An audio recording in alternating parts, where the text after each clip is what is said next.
Hello students, हम लोग discussion कर रहे थे about molecular orbital theory and molecular orbital diagrams हम लोगों ने बनाने सीख लिए थे कि किस तरीके से आप लोग मोलिकुलर ऑर्बिटल डायग्राम्स को ड्रॉ करते हैं और कैसे आप मोलिकुलर ऑर्बिटल डायग्राम की हेल्प से आइडेंटिफाई कर सकते हैं कि आपका पर्टिकुलर मोलिक्यूल एग्जिस्ट करता है या नहीं करता।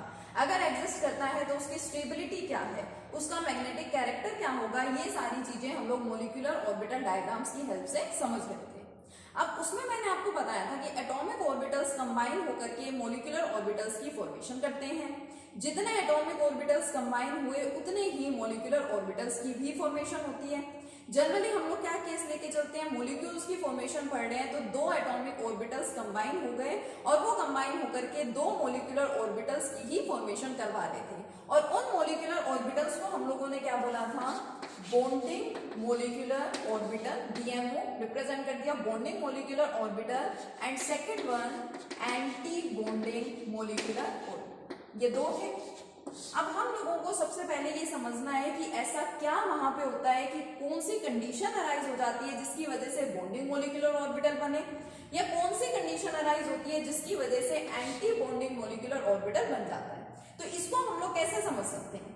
अब हम लोग second unit structure of atom के अंदर डिस्कस कर चुके हैं पार्टिकल्स की ड्यूअल नेचर के बारे में कि क्या होता है, वेव नेचर और पार्टिकल नेचर दोनों टाइप के नेचर को कुछ सब्सटेंसेस शो करते हैं, एग्जिबिट करते हैं। तो उन्हीं बेसिस पे हम लोग क्या देखते हैं कि हमारा जो एटम है वो भी क्या करता है, वो भी वेव की तरह से एग्जिस्ट कर सकता है। तो हम यहाँ उसी कंसेप्ट को लेकर के चलते हैं कि मान लीजिए हम एटॉमिक ऑर्बिटल्स का कॉम्बिनेशन करा रहे हैं and it is assume that our atomic orbital has a wave like structure. हम लोग अज्यूम कर लेते हैं कि जो हमारा एटॉमिक ऑर्बिटल है उसका स्ट्रक्चर कैसा है, वेव लाइक स्ट्रक्चर है, उसकी वेव नेचर है। तो मान लीजिए ये आपका फर्स्ट एटॉमिक ऑर्बिटल है, ये वेव नेचर है। हम लोग इस तरह से एक वेव को रिप्रेजेंट करते हैं। Suppose it is our first atomic orbital. अगर हम यहाँ एग्जांपल कंसीडर करते हैं, let us consider example of hydrogen atoms. Two hydrogen atoms है combined for the formation of hydrogen molecules. तो ऑब्वियसली यहाँ पे क्या होने वाला है, इसका एटॉमिक ऑर्बिटल इस हाइड्रोजन के एटॉमिक ऑर्बिटल के साथ कंबाइन होकर के हाइड्रोजन मॉलिक्यूल बनाने वाला है, हाइड्रोजन मॉलिक्यूलर ऑर्बिटल की फॉर्मेशन करवाने वाला है। तो हमने यह एज्यूम कर लिया कि लेट जो आपका एटॉमिक ऑर्बिटल है उसकी नेचर क्या है, वेव नेचर है। मान लीजिए ये फर्स्ट वेव की हेल्प से मैंने रिप्रेजेंट किया इसके ऑर्बिटल को 1s ऑर्बिटल। सिमिलरली इसका जो ऑर्बिटल है उसको भी मैं रिप्रेजेंट कर देती हूँ इस तरीके से, ठीक है। यहाँ पे फर्स्ट हाइड्रोजन एटम की वेव नेचर रिप्रेजेंट की मैंने और ये सेकेंड हाइड्रोजन एटम के एटॉमिक ऑर्बिटल की वेव नेचर। अब होना क्या है, इन दोनों को कंबाइन करना है, इन दोनों को एड अप होना है और ऐड होकर के ये फॉर्मेशन करेंगे इसकी मोलिकुलर ऑर्बिटल की। अब ऑर्बिटल की हम लोग यहाँ पे वेव नेचर कंसीडर कर रहे हैं तो सिंपल सी बात है, जो मोलिक्यूल बनेगा वो भी कैसा होगा, वेव नेचर ही शो करेगा। देखिए अपर पार्ट जो है वेव का, it is known as the crest and the lower part is known as the trough. ये चीज हम सबको अच्छे से पता है।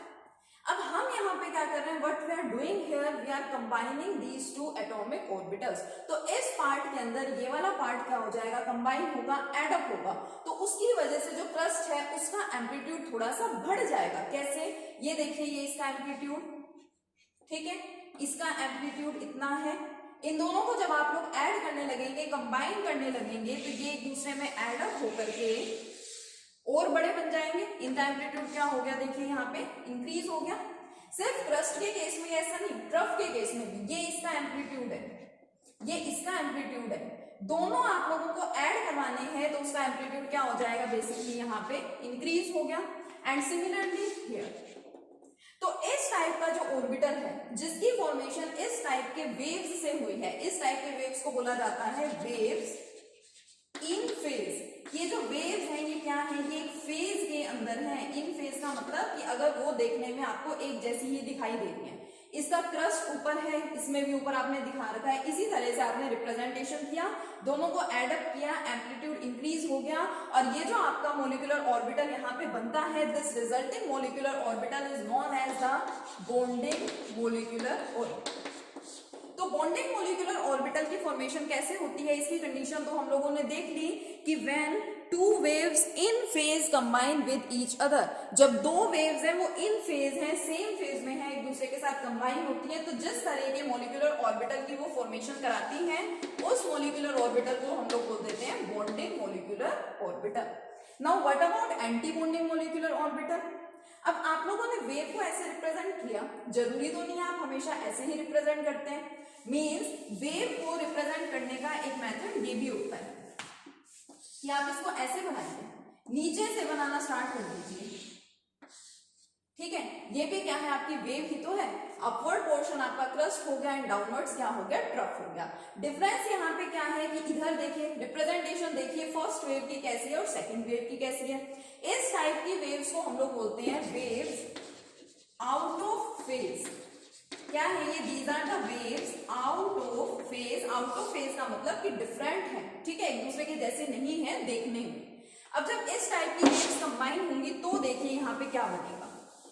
मान लीजिए अब इन वेव्स को क्या होना है, यहाँ पे कंबाइन करना है, कंबाइन होकर के एटॉमिक ऑर्बिटल बनेगा, बट यहाँ देखिए यहाँ कुछ भी एडिशन नहीं हो पाएगा। उधर इधर यहाँ पे आप क्रस्ट देख रहे थे, उसका कुछ एम्पलीट्यूड था, पिछले वाले केस में यहाँ पे भी क्रस्ट था, दोनों के एम्पलीट्यूड एड अप हो गए थे, और जब हमारा रिजल्टिंग मोलिकुलर ऑर्बिटल था, that resulting molecular orbital was bonding molecular orbital. यहाँ पे ऐसा नहीं है, दोनों वेव्स क्या है, these waves are out of phase. तो इस केस में यहाँ पे इनका एडिशन नहीं हो पाता, इनके अंदर कंडीशन कैसी अराइज हो जाती है कि एम्पलीट्यूड बढ़ने की बजाय घट जाता है, there is decrease in the amplitude. पहले देखिए क्रस्ट का एम्पलीट्यूड कितना ज्यादा था, ट्रफ का भी ज्यादा था, लेकिन जब इस टाइप की वेव्स कंबाइन होती हैं तो इस टाइप के वेव की ये फॉर्मेशन कराती हैं, and this type of molecular orbital produced is known as your anti bonding molecular orbital. इस टाइप का जो मोलिकुलर ऑर्बिटल बन जाता है इसको हम लोग क्या बोलते हैं, यहाँ पे एंटी बॉन्डिंग मोलिकुलर ऑर्बिटल बोलते हैं। तो हमने यहाँ पे सीख लिया कि दो टाइप के मोलिकुलर ऑर्बिटल्स की फॉर्मेशन तो होती है, लेकिन किस तरह से, क्या कंडीशन है, when the waves in phase combine with each other then they give rise to the bonding molecular orbital, and when the waves out of phase combine with each other then they give rise to anti bonding molecular orbital. जब out of phase waves आपस में combine हो रही हैं तो आपका कौन सा ऑर्बिटल यहाँ पे बन जाएगा, एंटी बॉन्डिंग मोलिकुलर ऑर्बिटल बन जाएगा, ठीक है। और ये चीज हम लोग पहले डिस्कस कर चुके हैं कि जो हमारा बॉन्डिंग मोलिकुलर ऑर्बिटल है इसकी एनर्जी कम होती है as compare to the anti bonding molecular orbital, ठीक है। ये चीज हम लोग पहले डिस्कस कर चुके हैं लास्ट लेक्चर में, इसलिए हम लोग बॉन्डिंग मोलिकुलर ऑर्बिटल को नीचे रिप्रेजेंट करते हैं और जो हमारा एंटी बॉन्डिंग मोलिकुलर ऑर्बिटल है उसको ऊपर रिप्रेजेंट किया जाता है। इन ऑर्बिटल्स के अंदर इलेक्ट्रॉन फिल करने का रूल वही सेम है, किस तरह से, जैसे हम लोग अफबो प्रिंसिपल का यूज करते हैं for the filling of atomic orbital, जैसे हम लोग पोली एक्सक्लूजन प्रिंसिपल का यूज करते हैं, जैसे हम लोग हॉर्न्स रूल ऑफ मैक्सिमम मल्टीप्लिसिटी का यूज करते हैं, सेम रूल्स का यूज यहाँ पे किया गया था, ठीक है। अब देखिए एटॉमिक ऑर्बिटल्स जो हैं या पर्टिकुलर एक एटम आप लोगों के पास प्रेजेंट है उसकी कॉन्फ़िगरेशन आप किस तरह से लिखते हैं आपको पता है। सिमिलरली आप लोग मोलिकुलर ऑर्बिटल्स की भी कॉन्फ़िगरेशंस को लिख सकते हैं, क्योंकि जब आपको बॉन्ड ऑर्डर फाइंड करना है, ठीक है, अगर आपको बोला गया है कि आप मोलिकुलर ऑर्बिटल डायग्राम ड्रॉ करिए, ठीक है, तब उस केस में आपको मोलिकुलर ऑर्बिटल डायग्राम ड्रॉ करना है, उसकी इलेक्ट्रॉनिक कॉन्फ़िगरेशन लिखनी है, फिर आप लोग bond order easily find out कर सकते हैं। तो अभी मैं आपको यहाँ पे सिखाऊंगी कि अगर हम लोगों ने मोलिकुलर ऑर्बिटल डायग्राम बनाना सीख लिया है, देन उस डायग्राम की हेल्प से हम लोग इलेक्ट्रॉनिक कॉन्फ़िगरेशन एक पर्टिकुलर मोलिक्यूल की किस तरह से लिख सकते हैं। बहुत सिंपल है, उसके लिए जो आपको आना चाहिए that is just only the formation of molecular orbital diagram. हमें सिर्फ ये पता होना चाहिए कि मोलिकुलर ऑर्बिटल डायग्राम किस तरह से बनेगा। अगर हम लोगों को वो डायग्राम्स बनाने आते हैं तो हम मॉलिक्यूल्स की कॉन्फ़िगरेशन इजीली लिख सकते हैं, इजीली मेंशन कर सकते हैं, उसमें कोई प्रॉब्लम नहीं होगी, ठीक है। तो हम लोग एक एग्जांपल कंसीडर करते हैं। Let us consider the example of lithium molecule.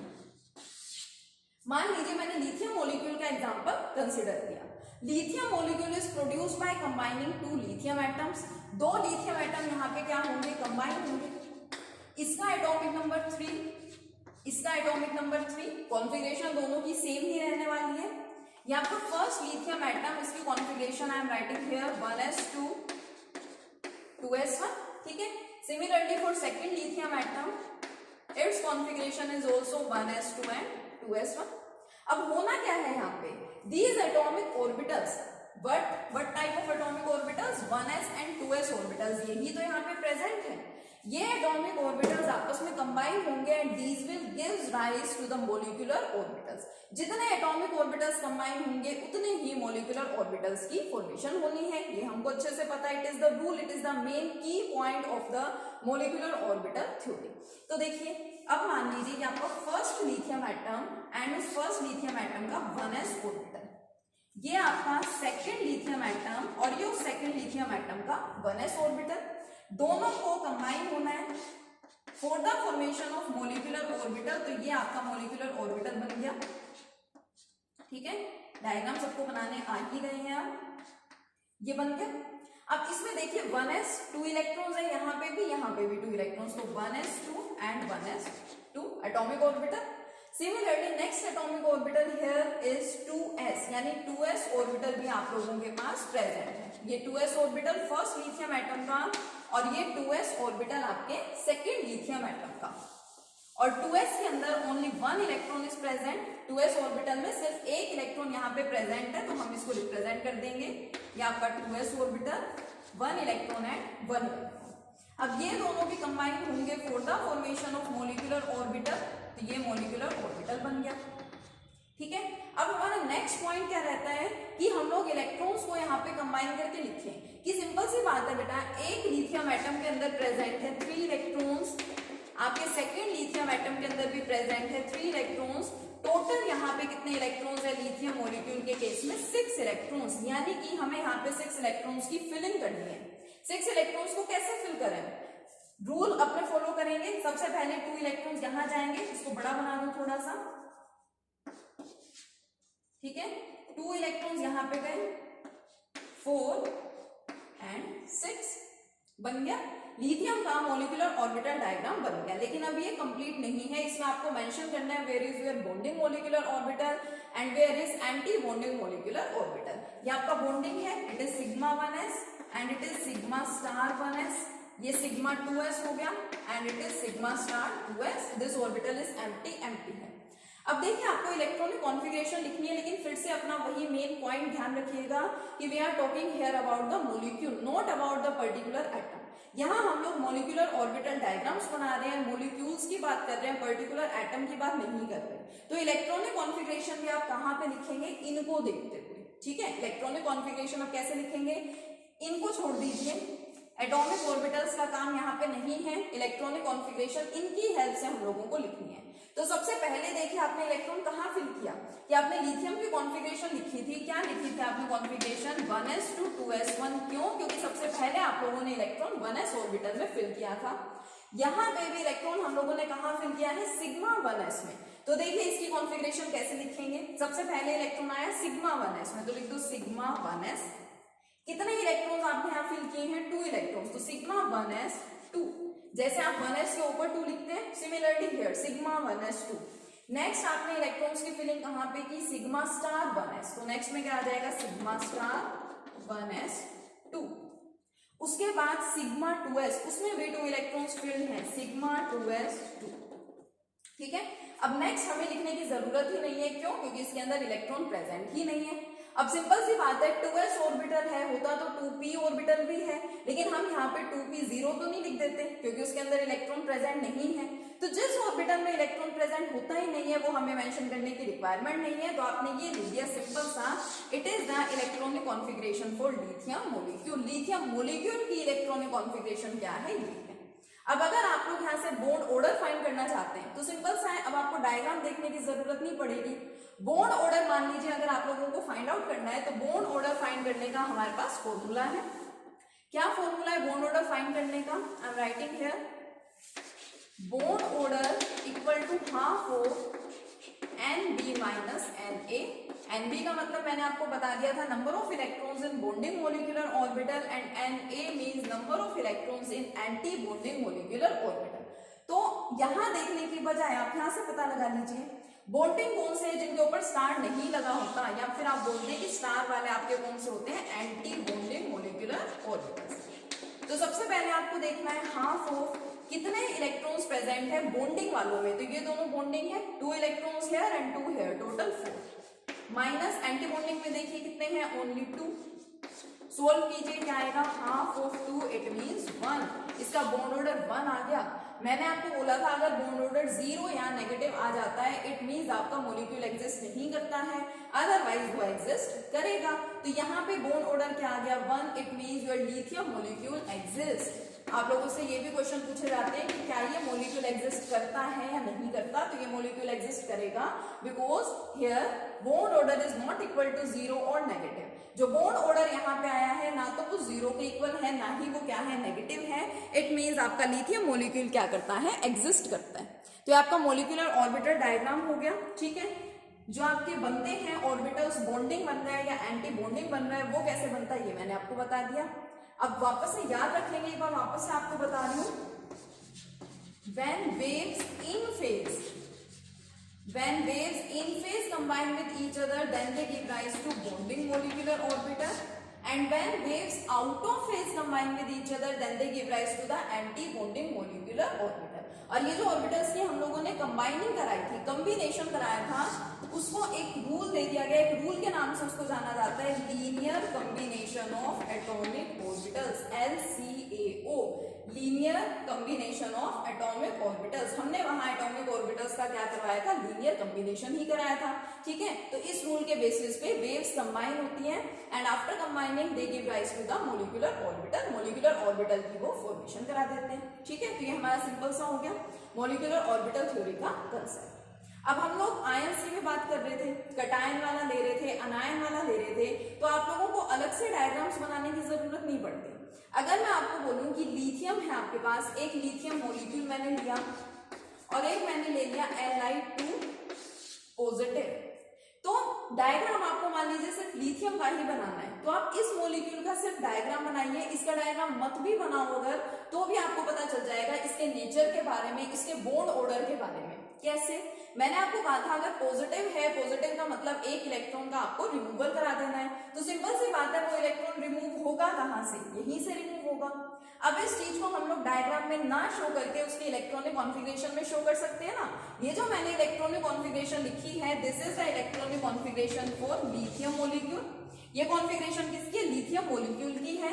इसी को ही मैं लिथियम आयन की कॉन्फ़िगरेशन में अगर कन्वर्ट करना चाहूं Li2 पॉजिटिव में, तो कैसे कन्वर्ट होगा, देखिए sigma 1s2 as it is रहेंगे, यहाँ तो कोई चेंज नहीं, इधर सिग्मा स्टार 1s2 में कोई चेंज नहीं, और यहां से मुझे एक इलेक्ट्रॉन का रिमूवल कराना है, तो मैं इसको क्या लिख दूं, sigma 2s1। It is the electronic configuration of Li2 positive. तो जब भी आप लोगों से कंपैरिजन करवाया जाए, इस तरह से पर्टिकुलर न्यूट्रल मॉलिक्यूल दे दिया जाए, आयन की फॉर्म में दे दिया जाए, तो आप सिर्फ एक ही डायग्राम बना दीजिए, डायग्राम सिर्फ न्यूट्रल मॉलिक्यूल का बना दो, कॉन्फ़िगरेशन सभी की लिख दो, और जस्ट कॉन्फ़िगरेशन को देख करके आप लोग बॉन्ड ऑर्डर आइडेंटिफाई कर सकते हैं, पैरामैग्नेटिक एंड डायमैग्नेटिक कैरेक्टर्स को आइडेंटिफाई कर सकते हैं, ठीक है। तो ये कंसेप्ट हमारा यहाँ पे कंप्लीट हो जाता है मॉलिक्यूलर ऑर्बिटल थ्योरी का। बात मैंने आपको ये भी बताई थी वहां पे कि हाइड्रोजन से लेकर के अगर नाइट्रोजन मॉलिक्यूल तक की बात करें तो एक सेम टाइप के डायग्राम्स बनते हैं, molecular orbital diagram, and oxygen molecule, fluorine molecule and neon molecule के लिए डायग्राम जो है वो थोड़े से क्या होते हैं, डिफरेंट होते हैं। अब उसका रीजन है क्या, अब आप लोग यहाँ पे बात करते हैं एटॉमिक ऑर्बिटल्स के कॉम्बिनेशन की। एक्चुअल में जो एटॉमिक ऑर्बिटल्स का कॉम्बिनेशन है हम लोग उसको क्या बोलते हैं, ओवरलैपिंग हो रही है। एटॉमिक ऑर्बिटल्स क्या करते हैं, ओवरलैप करते हैं, ओवरलैपिंग उनमें हो जाती है और वो मॉलिक्यूलर ऑर्बिटल्स की फॉर्मेशन करते हैं। जैसे सिंपल सा एग्जांपल की हेल्प से अगर मैं आपको यहाँ पे बताऊं, तो जैसे हम लोगों ने सिग्मा एंड पाई बॉन्ड्स को डिस्कस किया था, मान लीजिए ये दो हमारे 1s ऑर्बिटल्स हैं, ये दोनों 1s ऑर्बिटल्स जब एक दूसरे के क्लोज आए तो ये देखिए ये सिग्मा बॉन्ड बना था, तो हम लोग यहाँ पे क्या कहते थे कि यहाँ ओवरलैपिंग हो गई, ठीक है। अब यही ओवरलैपिंग, अब डिफरेंट एटम्स आपके पास, आपके पीरियोडिक टेबल में कितने सारे एलिमेंट्स हैं, सबकी प्रॉपर्टीज अलग अलग होती हैं। थर्ड यूनिट में ये भी हम लोग डिस्कस कर चुके हैं, सबके डिफरेंट साइजेस हैं, आयनाइजेशन एंथैल्पीज हैं एंड और अदर डिफरेंट प्रॉपर्टीज हैं। उन्हीं की बेसिस पे उनका एक्सटेंट ऑफ ओवरलैपिंग होता है कि किस तरह से यहाँ पे ओवरलैपिंग हो रही है, तो उसी बेसिस पे जो ऑर्बिटल्स हैं उनकी एनर्जी कम है या ज्यादा है ये हम लोग आइडेंटिफाई करते हैं। तो नाइट्रोजन तक के जो मॉलिक्यूल हैं उनमें अगर ओवरलैपिंग का कंसेप्ट देखा जाए एंड बाद वाले जो मॉलिक्यूलर ऑर्बिटल्स हैं, बाद वाले जो मॉलिक्यूल्स हैं उनके अंदर अगर ओवरलैप ओवरलैपिंग का कंसेप्ट देखा जाए तो डिफरेंट कंसेप्ट होते हैं, इस वजह से डायग्राम भी क्या होता है, डिफरेंट ही बनता है। यहाँ आपको और ज्यादा डिटेल में नहीं जाना होता है, ठीक है। आपको यहाँ पे आपके सिलेबस में क्या होता है कि आपको मॉलिक्यूलर ऑर्बिटल डायग्राम्स बनाने हैं, तो आप जस्ट इतना ध्यान रखें कि मॉलिक्यूलर ऑर्बिटल डायग्राम्स किस टाइप से बनेंगे। याद करने के लिए मैंने आपको ये भी बता दिया था कि अप टू नाइट्रोजन मॉलिक्यूल, अगर हम लोग नाइट्रोजन मॉलिक्यूल तक की बात करते हैं, फ्रॉम हाइड्रोजन टू नाइट्रोजन, तो मैंने आपको याद करना बताया था 2 1 2 1। नीचे वाला ऑर्बिटल जो है पी के केस में, ठीक है, वो कौन सा था, पाई बॉन्ड बनने थे वहां पे, तो सबसे पहले ऐसे बना था, नीचे ये बना था, ऊपर ये बना था, ये बॉन्डिंग हो गए थे इसी तरह से, एंटी बॉन्डिंग मैंने आपको बताया। And after that for oxygen molecule, fluorine molecule and neon molecule हम लोग सीक्वेंस फॉलो कर रहे थे 1 2 2 1। बस इसको आपको यहाँ पे ध्यान रखना है, और उसके बाद आप किसी भी टाइप का मॉलिक्यूलर ऑर्बिटल डायग्राम बना सकते हैं, आपको कुछ भी दिक्कत नहीं होती, ठीक है। तो ये सारे डायग्राम्स अच्छे से बनाने सीखिए, सारे कंसेप्ट अच्छे से आपको क्लियर होने चाहिए, ओके।